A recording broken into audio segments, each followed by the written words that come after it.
Temperature کے مطابق بنایا جاتا ہے اس پر پکایا جا سکتا ہے اور وہ نہیں گھلتا. لیکن سلور گھلتا ہے, مٹی گھلتی ہے, ایک پیتل ہوتا تھا پچھلے زمانے میں وہ بھی گھلتا ہے.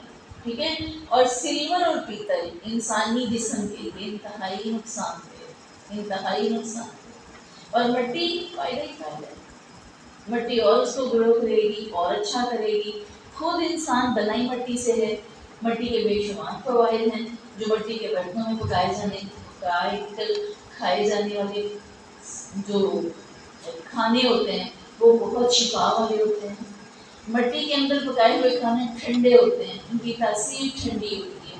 اور سلیور جو ہے وہ اس میں سے زہریلے مادے ہوتے ہیں. اور پلاسٹک کے برتن میں زہر کے وہ جراثیم پائے جاتے ہیں.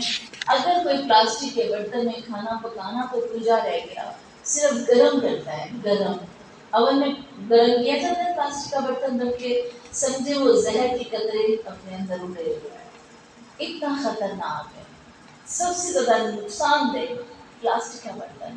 کبھی بھی پلاسٹک کے برتن میں دہی نہ رکھیں, سلور کے برتن میں کبھی دہی نہ رکھیں. دہی میں نے اسپیشل دہی کیوں کہا؟ دہی میں کھٹاس ہوتی ہے, وہ کھٹاس پورے اس کو چن لیتی ہے بغیر گرم کیے. دہی کو تو کوئی گرم نہیں کرتا. دہی آلریڈی خود ہی اندر اس میں جو ہوتے ہیں ایسڈ ہوتا ہے, وہ جو ایسڈ ہے نا وہ اس کو کھینچتا ہے.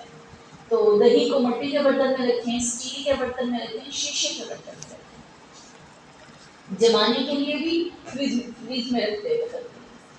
گھروں میں پلاسٹک کے برتن یوز نہ کریں. یہ میں کس طرف چلی گئی, جو برتن ہے نا اس کا انسان کی جو ہے نا معدہ, اس پہ بڑا کام ہے, بہت اثر انداز ہوتا ہے. جب وہ معدے پر اثر انداز ہوتا ہے تو پھر اس کا انسان کی ہر چیز پر کیا ہوتا ہے. معدہ ایک برتن ہے جس سے انسان کے سارے جسم کو کھانے کی انرجی سپلائی ہوتی ہے. جس کے معدے میں زہر چلا گیا سمجھو اس کے سر کے بال سے لے کے پاؤں کے ناخن تک زہر چلا گیا, اور جس کے معدے میں فائدہ چلا گیا اس کے سر کے بال سے پاؤں کے ناخن تک فائدہ چلا گیا. تو ان چیزوں کا بھی خیال رکھا کریں, یہ بہت ضروری ہے. اچھا اب ایک چیز ہے, سونے اور چاندی. آپ حیران نہیں ہوئے کہ کوئی ایسی چیز جو دنیا میں حرام ہو اور جنت میں حلال ہو, ایسا کوئی اللہ نے نہیں رکھا. تو پھر سونے چاندی کے برتن وہاں حلال کیوں ہیں؟ کیونکہ سونے چاندی کے برتن اس کی غلط تاثیر کی وجہ سے حرام نہیں ہے. وہ کس وجہ سے حرام ہے؟ نمائش کی وجہ سے, ریاکاری کی وجہ سے. ریشم کا کپڑا عورت کے لیے جائز ہے, مرد کے لیے حرام. حالانکہ ریشم کا کپڑا اگر وہ مرد کے لیے حرام کیوں ہے؟ سونا مرد کے لیے حرام ہے, عورت کے لیے جائز ہے. اگر از خود سونا غلط ہوتا یا ریشم نقصان دہ ہوتا تو کس کس کے لیے حرام ہوتا؟ دونوں کے لیے ہوتا. تو اب سونا اور چاندی کے برتنوں میں ریاکاری. اچھا مردوں کو ریاکاری اور دکھاوے سے منع کیوں کیا گیا, روکا کیوں گیا؟ ریشم کو نہیں پہن سکتے, میک اپ کو نہیں خرید کر سکتے, کالے پیلے ہوئے ہوتے ہیں سارا دن محنتیں کر کر کے, ہاں, اور ان کی حالت کیا ہوئی ہوتی ہے. اور ایون دیکھ کے ان کو نمائش کے لیے برتنوں سے بھی سونے چاندی سے منع کر دیا گیا ہے. کیوں؟ اس کی وجہ یہ بھی ہو سکتا ہے. لیکن دراصل بات یہ ہے کہ مرد کو فوکس کر دیا گیا ہے. اس غریب کو اللہ تعالیٰ نے اپنے ٹارگٹ پہ, مشن پہ مضبوط کر دیا ہے. یہ جتنی چیزیں میں نے کاؤنٹ کی ہیں یہ سب لفڑے ہیں, یہ سب پیشن ہیں, اور یہ عورتیں کریں اور اپنے وہ مزے لیں. عورتوں کو تو شہزادی کے روپ میں رکھا اللہ تعالیٰ ہے, وہ انجوائے بھی کر سکتی ہے اور وہ یہ سب کچھ. حالانکہ زندگی آسان نہیں ہے, مشقت بہت زیادہ ہے, لیکن ساتھ ساتھ مشقت کے یہ چیزیں بھی رکھی ہیں. اور مرد پہ تو کچھ بھی نہیں. مرد کی ذمہ داری بہت زیادہ ہے. مرد کی ذمہ داری اتنی زیادہ ہے, وہ کمانے سے, وہ پرووائڈ کرنے سے, دینے سے, اس کے پہلو اتنے زیادہ ہیں, اس کو فرصت نہیں ہے. اسے 5 نمازیں مسجد جا کے پڑھنی ہے, اور عورتیں آرام سے وضو کیا, دیر ہو گئی سویر ہو گئی, جماعت تو نکل جاتی ہے منٹس میں.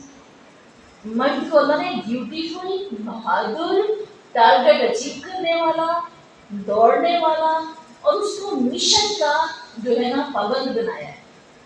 اس وجہ سے ان چیزوں میں ڈالا ہی نہیں لگ. یہ چیزیں آپ کے پاؤں کی زنجیر بن جاتی ہیں, یہ تماشا بن جاتی ہیں. اور یہ بات ایسے ہی مشہور نہیں ہے, یہ بہت بڑی حقیقت ہے کہ پارٹی ہوتی ہے اور پورا ٹائم شام 5 بجنے والے ہیں, پارٹی پہ جانا ہے اور بچوں کو پتہ ہے جانا ہے, بوائز کو, ٹھیک ہے. تو میرا قریب سے اس کا مشاہدہ ہوتا ہے میرا. 4:45 بھی زیادہ ہیں کہ 4:45 بجے میں چیخ رہی ہوں لیٹ ہو جانا ہے, بچے نہیں اٹھتے. ٹھیک 5 منٹ پہلے سیکنڈ میں بات لے کے وہ نیچے کھڑے ہوتے ہیں اور میں پھر اینڈ پہ پہنچی ہوتی ہوں. اور لڑکیاں تیاری کب سے شروع کرتی ہیں, برقعے کا کون سا حصہ سلوٹ والا ہے اور کون سی اس کی میچنگ پوری ہوئی ہے اور کون سی رہ گئی ہے. یعنی یہ حقیقت ہے نا. تو عورت کو اتنا ذمہ دار, اتنا زیادہ ٹارگیٹ اچیو کرنے والا اور اتنی دوڑ لگانے والا نہیں بنایا. مرد سے اس لیے سب چیزیں دور رکھی ہیں. اور اگر کہیں ایسا ہوتا کہ سونا چاندی زیور کی صورت میں مرد کے لیے جائز نہیں تھا, اگر برتنوں کی صورت میں ہوتا تو مرد اور کچھ کرتے نہ کرتے, نمائش کے لیے ضرور کرتے. اللہ انسان کی فطرت کو, لاجک کو, ہر چیز کو جانتا ہے. اللہ نے جس چیز کو جب جتنا جیسا حلال کیا اور جتنا حرام کیا, رسول کریم کی زبان سے حدیث کی صورت میں یا قرآن کی آیات کی صورت میں, اور سراسر انسان کے لیے خیر اور بھلائی کی بھلائی. اب ان کے اوپر حرام ہے تو وہ سب پر ہی حرام ہے. عورتیں کون سا کسر چھوڑتی. جب برتن بن جاتے تو پھر مرد بھی کھاتے اور عورتیں بھی کھاتی, تو پھر مسئلہ طوفان برپا ہو جاتا. اب چونکہ وہ سلور کی طرح اور دوسری چیزوں کی طرح ویسے نقصان دہ نہیں ہے, تو اس لیے اس کا کیا چیز جائز ہے, اس کا جوڑ, اس کی تار سے آپ برتن کو جوڑ سکتے ہیں. دوسری حدیث وعن ام سلمہ رضی اللہ عنہا, حضرت ام سلمہ رضی اللہ عنہا سے روایت ہے, قالت وہ فرماتی ہیں, قال رسول اللہ صلی اللہ علیہ وسلم نے فرمایا ہے, الذی یشرب فی اناء الفضہ. یہ دیکھیں اس کے الف کے نیچے کیا نظر آیا آپ کو, زیر نظر آئی, اینا, ٹھیک ہے, فی اناء الفضہ. آپ نے فرمایا الذی, وہ جو یشرب پیتا ہے, فی اناء الفضہ, چاندی کے برتن میں. اگر پھر بھی کوئی پچھلی حدیث کے حکم کے بعد مطلب ہوتا ہے سم ٹائم ہمارے لیے یہ خیال آتا ہے کہ چلو اس کام کو کر لیتے ہیں, حرج نہیں, ایسا لگتا ہے ہمیں. یہ وضاحت اللہ کے نبی نے کر دی کہ کوئی پچھلے ایک حکم کو پڑھ کے سن کے یہ سمجھے کہ چلو زیادہ نہیں تو کبھی کبھی پی لیں, کبھی کبھی کھا لیں یا کچھ بھی, تو اس کی وضاحت اس جملے میں ہو گئی, اس حدیث میں آ گئی. وہ شخص جو پیتا ہے چاندی کے برتن میں, انما بے شک, یجرجر, وہ بھرتا ہے, فی بطنہ, اپنے پیٹ میں, نارا جہنم, جہنم کی آگ کو. پھر یہ سمجھو کہ اپنے پیٹ میں وہ جہنم کی آگ کو دیتا ہے, بھرتا ہے. گویا کہ اس کو یہ اچھی طرح واضح کر دیا گیا کہ کوئی یہ نہ سمجھے کہ چلو خیر ہے یا گزارا ہو سکتا ہے, کہ جیسے وہی بات خیال میں آتی ہے نا جو میں نے ابھی آپ کو ایگزامپل دی, کہ ایک چیز جب غلط ہوتی ہے, نقصان دہ ہوتی ہے, تو وہ حرام سب کے لیے حرام ہوتی ہے. جب سونا چاندی عورتیں پہن کے اگر وہ ان کو مطلب نقصان نہیں دے رہی, حرام نہیں ہے, تو کھانے کے برتن کی صورت میں پھر کیوں حرام نہیں. ٹھیک ہے, یہ اس کے الگ لاجک ہے. لیکن وہ جب اس طرح انسان سوچتا ہے تو کہتا ہے چلو خیر ہے, کوئی بات نہیں, یہ کوئی سور کی طرح تو نہیں نہ ہے جو سب پر حرام ہے, یہ کوئی فلاں چیز کی طرح تو نہیں نہ ہے, چلے یہ جائز تو ہے نا عورتوں کے لیے, تو انسان کر لے. اللہ کے نبی نے اس کو اچھی طرح واضح کر دیا کہ جو چاندی کے برتن میں کھائے گا وہ اپنے پیٹ میں آگ ہی بھرے گا. جب برتن ہی رکھنے, یہ سب کے لیے ایکول. عن ابن عباس رضی اللہ تعالی عنہما, حضرت ابن عباس رضی اللہ تعالی عنہما سے روایت ہے, قال, آپ نے فرمایا, قال رسول اللہ, یہ فرمایا ہے رسول اللہ صلی اللہ علیہ وسلم نے, اذا دبغ الاحاب, اذا جب دبغ رنگا جائے, الاحاب چمڑا, لیدر, لیدر, ٹھیک ہے, اردو میں چمڑا, انگلش میں لیدر, عربی میں احاب, فقط طہورا, تو تحقیق وہ پاک ہو گیا. جب چمڑا ڈائی کر لیا جاتا ہے، رنگ لیا جاتا ہے، تو وہ پاک ہو جاتا ہے۔ ہم باب پڑھ رہے ہیں کس چیز کا؟ برتنوں کا۔ چمڑے کا ذکر کیوں آ گیا؟ کوئی بتائے گا؟ پہلے دور میں 90% برتن چمڑے ہی کے ہوتے تھے۔ آج تک اگر ہمارے سامنے کوئی چیز آئی ہے تو صرف لیدر بیگ آیا ہے جس کو پانی کا مشکیزہ کہا جاتا ہے، وہ بھی ہم نے خال کہیں دیکھا ہے۔ مطلب بہت بچپن میں کسی کو وہ جو ماشکی ہوتا تھا روڈ پہ یا پودوں کو پانی چھڑکاؤ کرتے وقت بس ہم نے دیکھا ہے، بہت مدت پہلے، اور ہمارے بچوں نے وہ بھی دیکھا۔ گویا بہت ساری چیزیں معدوم ہو گئی، وقت کے ساتھ ساتھ ختم ہو گئی۔ لیکن پہلے کیا تھا؟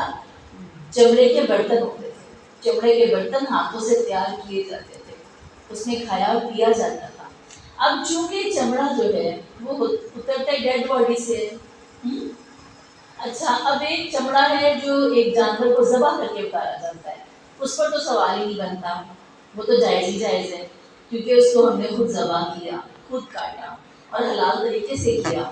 تو حلال جانور کو حلال طریقے سے ذبح کرنے کے بعد اس کی ہر چیز حلال ہو گئی، اس کا چمڑا، اس کی جو کیا اس کو کہتے ہیں کھال، اس کی کھال ہی چمڑا بنتی ہے نا، اس کے دانت حلال، اس کی ہڈی حلال، آپ کو پتہ اس کی ہر چیز حلال اور بکتی بھی ہے اور استعمال بھی ہوتی ہے، اس کی چربی بکتی ہے، اس کی آنتیں بکتی ہیں۔ آنتوں سے کیا بنتا ہے بھلا؟ میں نے بتایا تھا ایک دفعہ، سوسز بنتی ہیں، یہ جو ہم کھاتے ہیں کیا اس کو بولتے ہیں کتنے شوق سے، سویا سوس، چلی سوس، یہ سوسز اس سے بنتی ہیں، آنتوں سے۔ اور اتنا مطلب ایک ایک چیز، ایک ایک ہڈی سے، پتہ نہیں جسم کی تمام، یہ آپ لوگ جیلیٹن پاؤڈر یوز کرتے ہیں، یہ جو ہمارے یہاں یوز ہوتا ہے بیکنگ پاؤڈر، یہ والا کس کا بنتا ہے؟ یہ ہڈی کا بنتا ہے، جانور کی ہڈی کا۔ اسی طرح یہ بہت ساری چیزیں ایسے ہی یوز ہوتی ہیں، ہر چیز کو اللہ نے جائز قرار دیا۔ تو پھر یہ سوال کیوں آیا؟ جب رنگا جائے چمڑا تو پاک ہو جاتا ہے، جب بھی یہ تو پہلے ہی پاک ہوتا ہے۔ گیس تو کریں، ہاں انسانوں کا جب آپ کو ادھر کسی نے ذبح نہیں کیا تو وہ جانور ڈیتھ نہ کرتے ہیں۔ ہاں جی شاباش، یہ مردہ جانور کے لیے ہے، ٹھیک ہے، یہ بات مردہ جانور کے لیے ہے۔ کتنے جانور خود ہی سے بھی تو فوت ہو جاتے ہیں، اچانک سے بھی تو ان کی ڈیتھ واقع ہو جاتی ہے۔ یہ صرف اس جانور کے لیے جو جانور مردہ ہو گیا، اس کی کوئی چیز کھائی نہیں جائے گی، اس کو سارے کو ویسٹ کر دیا جائے گا، اس کا بھی کھال اس کی اتار دی جائے گی، اور وہ کھال اتری ہوئی کو پھر کیسے پاک کیا جائے گا؟ رنگنے کے بعد، ٹھیک ہے۔ اور یہ سب کو پتہ ہے کہ ڈائی کرتے وقت کتنا ٹمپریچر ہوتا ہے آگ کا، کتنا پانی گرم کیا جاتا ہے اور کتنی دیر اس کو اس میں ڈبو کے، اس سارے مرحلے سے کیا ہوتا ہے؟ جراثیم مر جاتا ہے۔ جراثیم کو مارنا اور یہ سب کرنا اللہ رب العزت نے اپنے نبی کے زبان سے سب طریقے خود ہی بتائے۔ کوئی چیز اس کائنات کی اتنی، کوئی بھی بندہ اتنا ہائیجینک نہیں ہو سکتا، کوئی بھی جراثیم کو اتنا ختم کرنے والا نہیں ہو سکتا، کوئی سائنس اتنی ترقی نہیں کر سکتی جتنے نبی صلی اللہ علیہ وسلم کے بتائے ہوئے طریقے آپ کو بہترین جراثیم کو ختم کرنے کا، گندگی کو، ناپاکی کو ختم کرنے کے طریقے جو اسلام بتاتا ہے۔ وَإِنَّ الْأَرْبَعَ، اس حدیث کو اخرجہ مسلم نے نکالا تھا، لیکن اربع کے نزدیک یہ الفاظ ہیں ایما احاب دبیغا، پیچھے لفظ تھے اذا دبیغ الحاب، اس میں اذا آیا تھا، یہاں لفظ آ رہے ہیں ایما احاب دبیغا، اس کے معنی بھی وہی ہیں کہ ایما جون سا، یعنی جو بھی احاب رنگا جائے، جو بھی چمڑا، دبیغا رنگا جائے گا، اس میں چمڑے کا لفظ پہلے آ گیا، دبیغا بعد میں آ گیا، اوپر وہ۔ آپ اس باریک بینی سے یہ اندازہ لگائیں کہ حدیث بیان کرنے والوں نے یہ بحث بھی نوٹ کر دی کہ آپ سفر میں یہ لفظ پہلے کہا تھا، یہ بعد میں کہا تھا، ٹھیک ہے۔ اور کبھی کبھی ایسے ہوتا کہ آپ ایک بات دو جگہوں پر آپ نے بیان کی ہوتی، دو صحابی اس بات کی تصدیق کر دیتے لفظ کی، دو اس لفظ کی تصدیق کر دیتے۔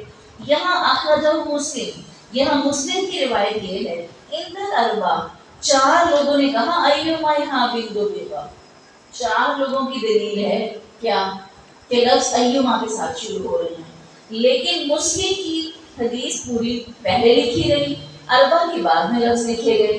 اس کی بھی ایک وجہ ہے، کیونکہ بخاری اور مسلم کو جو حیثیت ہے وہ باقیوں کی نہیں۔ جو حدیث کی اوتھینٹسٹی پر ٹرسٹ کیا گیا ہے، بخاری یا مسلم کی، ان کی ایک حدیث ہو اور ایک ہی کی لکھی ہوئی ہو تو اس کی اہمیت زیادہ ہے۔ اس وجہ سے کوٹ کس کو کیا گیا؟ مسلم کی حدیث کو، اور جو اربع کے لفظ تھے ڈفرنٹ ان کو بھی کوٹ کر دیا گیا۔ اوکے، اتنا کافی، بس 3 حدیثیں۔